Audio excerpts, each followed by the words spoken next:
All right, so this season's bowl season has been wacky as usual, but it's gotten more and more wacky each year, especially with NILs, opt outs, live betting, and things like that being more prevalent in college football. Because we saw a whole slew of championship belt trophies, Cheez-It mascots, Pop-Tart mascots, live betting traps, live betting nightmares, all type of things in these games.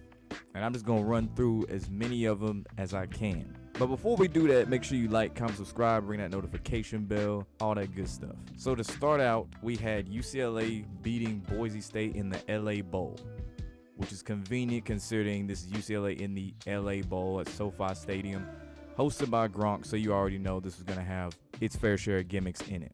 Boise was up early in the game, especially at halftime, but UCLA battled back to win. And it was just like Boise State basically stopped playing the second half of the game. They made it kind of competitive, but the writing was on the wall once UCLA got the dub. But seriously, I can't get past these championship belt trophies. It's like they give it to the MVP, now they got chains. It's all one big joke at this point. Next game, we had USF embarrassing Syracuse in the Boca Raton Bowl 45-0. Was a Florida school winning in the state of Florida, one-sided from beginning to end. And then we had some ACC teams that were redeeming themselves in Georgia Tech beating UCF in the Gasparilla Bowl, which was a Florida team losing in their Florida state, and Duke beating Troy. Fast forward to the Armed Forces Bowl. JMU was without their head coach, Kurt Signetti, who ended up signing with Indiana to be their head coach next season. And of course, Air Force wins in the Armed Forces Bowl. How convenient. Next bowl game was the Las Vegas Bowl, and this one I found a little bit interesting for the simple fact that it was one of the games where they used the helmet radio communication. It was this game, the Georgia Tech UCF game, the Duke's Mayo Bowl, and I think a couple more. I'll point them out when I get to them. But this one, because it was during Christmas weekend, it was on that Saturday in Las Vegas where they host the Super Bowl. It was a red team versus a purple team. And that same weekend, the color purple dropped. The Baltimore Ravens, a purple team, played the San Francisco 49ers, a red team. We've been talking about them possibly being a Super Bowl matchup, and that could have been a Super Bowl preview of that Monday Night Football game. Honestly, it was a boring game. I'm not even going to lie. Northwestern ended up winning 14-7, super low scoring game. And on the flip side, Kansas and UNLV did not disappoint as it was a shootout, and the Kansas Jayhawks ended up winning the game. At one point, Kansas was up 28-7 before giving up 17 unanswered points entering the fourth quarter before actually closing out this game. And this had to be a live bettor's nightmare, especially any of these bowl games where you see a lot of back and forth. A team has a big lead, then they blow it, then they start doing turnovers, and it's one of them wacky games. There's quite a few more. Part of the post-Christmas slate, we had Virginia Tech beating Tulane in a rain-soaked Military Bowl. For Virginia Tech, this was basically a home game. All they had to do was travel to Maryland. Not a far trip. On top of that, it was interesting. They had the patriotic red, white, and blue striped Virginia Tech helmets. Ended up winning the game. It wasn't a whole lot of passing by Virginia Tech. Kyron Drones, their quarterback, did it with his legs. He had 91 passing yards with 176 rushing yards and 1 MVP. This game was extremely sloppy. Like I said, it was pouring rain. It was terrible, honestly. Virginia Tech had 5 fumbles. Tulane had 3. Let's just say both teams are really in a giving spirit. Duke's Mayo Bowl, UNC was a shell of itself as Drake May opted out. West Virginia dominated from the beginning of the game. They opened up with 2 big scoring plays, and they won the turnover battle. North Carolina didn't help themselves either by not scoring a single point in the second half. And there's one thing I hate about this bowl game, and it's not just specifically this one, it's this. Why would you sign up for that? I don't care. Like, if I won, give me the trophy, but you're not finna dump no nasty ass mayonnaise on me. You tripping. In the Holiday Bowl, USC handled business as Miller Moss threw 6 touchdowns. Peep that number on 33 passing attempts. Again, peep that number. Peep those numbers. Caleb Williams opted out because we expect him to go to the NFL draft, but they didn't really need him. USC ended up winning 42-28. Another interesting number, that 42. Hey, damn, that's 666. Miller Moss had 6 touchdowns, 33 pass attempts, 3 plus 3 is 6. One with 42 points, 4 plus 2 is 6. That's crazy. But Taj Washington, who's going to be an NFL prospect, a wide receiver, he ended up having 99 yards receiving with 2 touchdowns. Jack Plummer still hated by Louisville fans. And really, it was over after the second quarter when USC had 21 points scored. Next game, we had BC in the Fenway Bowl beating a 11-3, I guess at the time 11-2, 24th ranked SMU team at Fenway Park. How convenient. Boston College plays in Boston and ends up winning. First off, I think it's kind of stupid to have a football game at a baseball stadium. The only argument I can see is, they might not have the best attendance for this bowl game, but other than that, I think it's a pretty dumb idea. Just play at Foxborough or something. Do anything else. Follow that up by yet another college football game in a baseball stadium. Rutgers ended up beating Miami Hurricanes and the Pinstripe Bowl at Yankee Stadium. Again, Rutgers is in New Jersey. This is basically like a trip up the road for them to get a nice little dub against a team that started off hot to begin the year in Miami, and after that Georgia Tech game, it was all downhill. Hell, this game, Rutgers controlled this game all the way through. They gave up the lead one time, but other than that, it was smooth sailing. Now to the Pop-Tarts Bowl. This shit was wild. They had a whole Pop-Tart elevated up on like this little stage. It looked, as you can see, looks like a toaster. Coming out for the Pop-Tart Bowl. They had like fireworks and all this stuff. And it's just weird seeing a Pop-Tart with legs walk around. And we know this was an attempt to reach out to the youth and get more kids watching college football, which they already do. But to really tap in, they can't go full-fledged Nickelodeon like the NFL is doing. So it's like, let's get a Pop-Tart as a mascot. That's their attempt at it. I can really say this game was highlighted just by poor tackling, as Kansas State ended up handling business against NC State. They even had a picture on Twitter of like the winner got like this big, I guess, life-size Pop-Tart, which that's a lot of sugar. And it's like, they were talking about like how they gonna go about celebrating, or they just gonna break a piece off. Man, this thing looked so mutilated when they was done with it. Like, it was like everyone took the top of the Pop-Tart but left all the jelly and stuff on the inside and didn't even touch it. I'm like, damn, y'all got to eat the whole Pop-Tart if y'all gonna do. Y'all got, what, 50, 60, 70 people on that team? Y'all can finish this damn Pop-Tart. Now, this is crazy. Arizona has a turnover sword that looks like a cactus. And it's gimmicky and cheesy as hell. The point is, whenever they force a turnover, whether it be an interception or fumble, they take the football and stab it and stack them on top of the sword. Oklahoma was in a super giving mood. They had 6 turnovers, 3 fumbles, and 3 INTs. From the start of the game, you could tell that Oklahoma was trying to let Arizona win this game. Fourth quarter, it was not even a question. They gave up 17 unanswered points after leading by 3 entering the fourth quarter. So we know OU sold for sure. And as far as the Pac-12 goes, bowl record-wise, they did their thing, which I didn't expect anything less considering this is their last season of full-fledged existence. Currently, the Pac-12 is 5-3 in bowl games. Only thing pending left is the national championship. And it's also ironic that both Texas and Oklahoma, who enter the SEC next year, lost their last game in the Big 12 to Pac-12 teams. This was one of those games I was telling you about where a team blew a big lead that they shouldn't have, and that was in the Clemson and Kentucky Gator Bowl. On the last drive of the game, Clemson was allowed to drive down the field. They had, 12 seconds left whenever Clemson scored a go-ahead touchdown or whatever. But Kentucky didn't help their case. They had a lot of bad tackling on the last drive. They gave a lot of cushion to wide receivers. Referees bailed Clemson out a couple times on that drive as well. You could see the moment they got to the 50-yard line as quick as they did, you knew Kentucky was going to let them niggas score. Clemson running back Phil Maffa, he ended up having 4 touchdowns on the ground.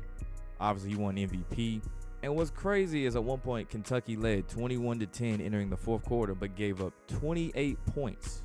I'm saying it again, they gave up 28 points in the fourth quarter, and 42 total were scored between Kentucky and Clemson in the fourth alone. And even prior to that, the wackiness was already set in, because at one point, they were taking turns turning over the balls. Like 1 minute, Kentucky would fumble. Then the very next play, Klubnik would throw a pick.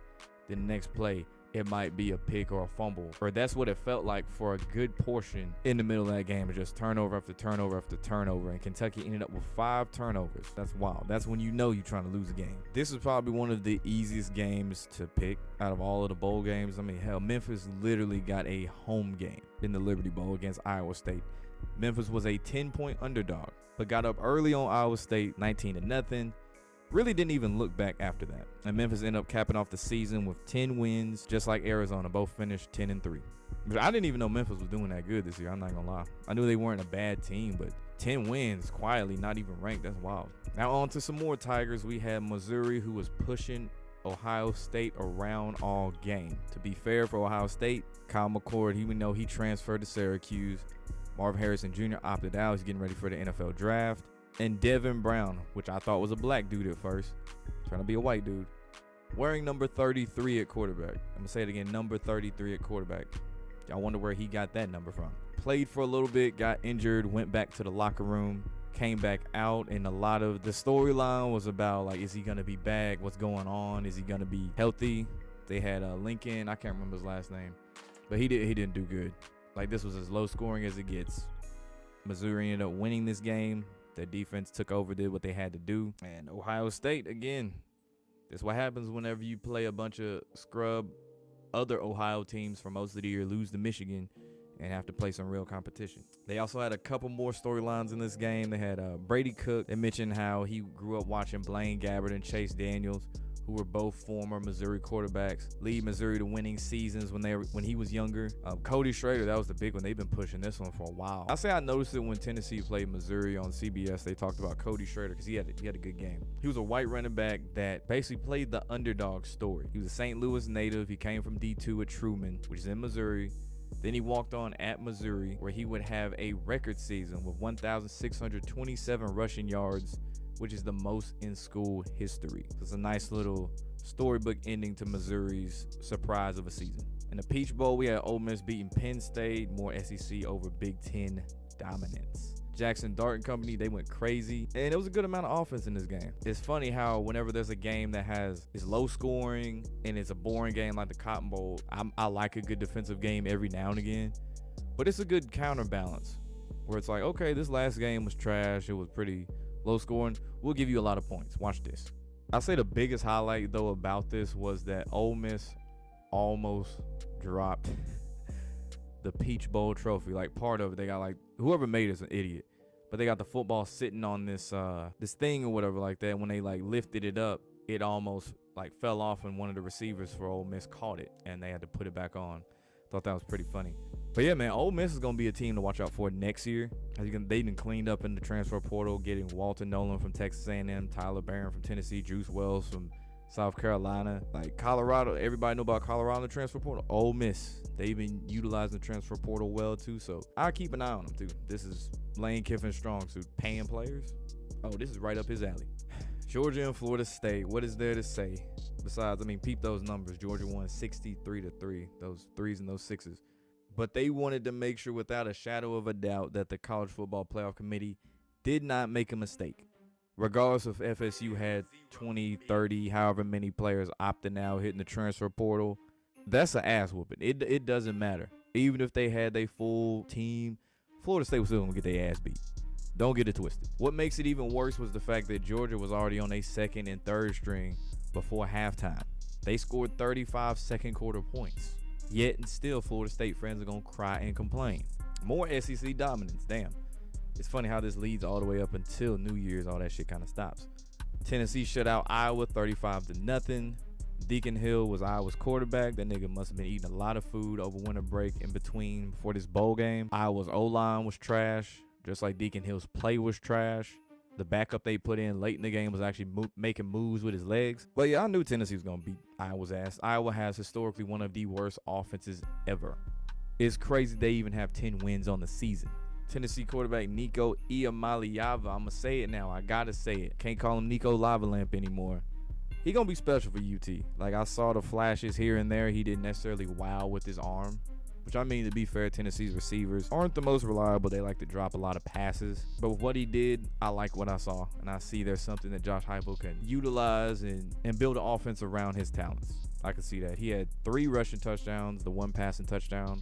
Won the Cheez-It Bowl MVP. They had random massage areas and stuff throughout the stadium or on the field. Like, cameraman over here getting a massage and stuff. Like, what are we doing? But it is what it is. I'll take a Tennessee win. Joe Milton opted out. Get ready for the NFL draft. We'll see how that goes. Like I said, Tennessee was up 35-0. No hurdles whatsoever. LSU ended up winning in a shootout because they don't have a defense against Wisconsin, as Nussmeier and Mordecai both had the quarterback duel on New Year's Day. Jaden Daniels, he opted out for the NFL draft. It's crazy. It's unfortunate that Tennessee's game was the same time as this one because I like a good shootout. But hey, when Tennessee come to calling, I gotta watch it. Another beatdown. Oregon beat Liberty 45-6. Bo Nix didn't opt out. He ended up playing. He ended up balling out. It's Liberty. Liberty shouldn't even been in the game. What else to say besides I rock with the throwback jerseys that Oregon had. And now to the Rose Bowl, a shootout between Michigan and Alabama. One of the things that stood out about this game was the fact that Bama played their best game against Georgia just to get to the playoffs. But then when they played Michigan, they went back to their old ways. I'd also add that in the Georgia game, they got some help from the refs. But in this game, they went back to bad offensive line play. Jalen Miller's running backwards. He's in bad positions most of the game when it comes to dropping back to pass the ball. A lot of penalties. That was one of the things that's plagued Alabama all year, ironically, is penalties and bad play calling, especially late in the game. The final play of the game summed up Alabama selling for sure. The fact they got so close on 4th and goal. The fact that they lined up in shotgun and decided, you know what, Milroe, just run up the middle.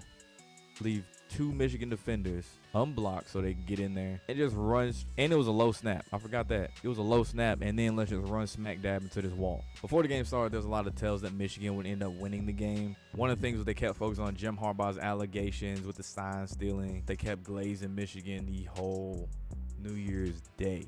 Every time they were talking about this matchup, they just kept talking up Michigan, which, I mean, Desmond Howard's on ESPN. Of course they're going to talk about him. And then they talked about all the adversity that this team has faced, how they kept winning even when Jim Harbaugh wasn't coaching on the sideline, how their first 2 college football playoff appearances, they ended up losing to Georgia and TCU. Third time's possibly a charm, which they ended up getting it done to get to the national championship game. The national anthem. Another thing, the University of Michigan's band ended up playing that. I'm just like, wait a minute. You could have got any other band. You could have got a singer, whoever. You could have got the Navy, the Air Force, or the Army, whoever, one of their bands to play. But no, you got Michigan. Super red flag. And as we know, Michigan ended up winning this game. And ironically, Kurt Herbstreit said that the national championship should be played in the Rose Bowl every year. Kind of ironic considering who was in the national championship and what game they just won to get there. On another thing, when the team was running out, specifically Nick Saban looked like he did not want to be there. He looked so pissed off. He's like, why the fuck am I here? I want to go anywhere else but here. Other semifinal game, the Sugar Bowl. It was a back and forth game between Texas and Washington. Washington ended up coming out on top. Michael Penix, he handled business. Texas had some dumbass play calls down the stretch.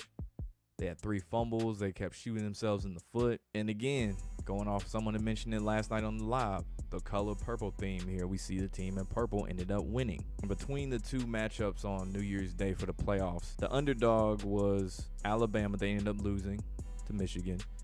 And on the other side, Washington was the underdog. They ended up winning. So they ended up, getting 1 favorite and 1 underdog into the championship. Damn, that nigga got a big ass gap in his teeth. God damn. Boy, missing a whole tooth right here. Shit, he got them hockey teeth. But now we hear Michigan and Washington. It's suiting that Washington in the last year of being in the Pac-12, they end up going to the national championship. And B, that they're going to be future Big Ten rivals. The next time that they play is going to be October 5th, 2024 at Washington. So keep note of that. In this matchup, Michigan is a 4.5-point favorite as of right now, and they last played in 2021 when Michigan won 31-10. All time, Michigan is 8-5 versus Washington. So, could we see them get to 9-5? And can Michigan complete the Harbaugh storyline? After going through all this adversity, all these allegations, are they going to give Michigan the win as it was a humiliation ritual, or are they going to have them come up close and end up losing to a Washington team in their last year of being in the Pac-12 and having the Pac-12 go out on a bang? But I'm leaning more towards Michigan winning this game. Michigan's last national championship came in '97. Brady was on the team, but he was playing behind Brian Griese, who was quarterback. And they ended up beating Washington State 21-16 in the Rose Bowl. So hence why Kurt Herbstreit said what he said about the Rose Bowl, dropping little nuggets there. And lastly, Jim Harbaugh's been to the playoffs 3 times in a row now. First 2, they obviously had to lose the game, pay their dues, but that second one, especially that TCU game, they threw the living hell out that game. Georgia could have outright beat their ass, but TCU, shit. But now they're getting rewarded for those 2 losses. Do we know where Jim Harbaugh is going after this? We will see. Wait till Monday when the actual game drops. I will be going live probably around like halftime of the national championship game. Depends on what time it comes on, because them games be late. But yeah, man, I'm gonna get on up out of here. This has been the bowl recap. Make sure you like, comment, subscribe, ring that notification bell. Thank you for watching. We are out.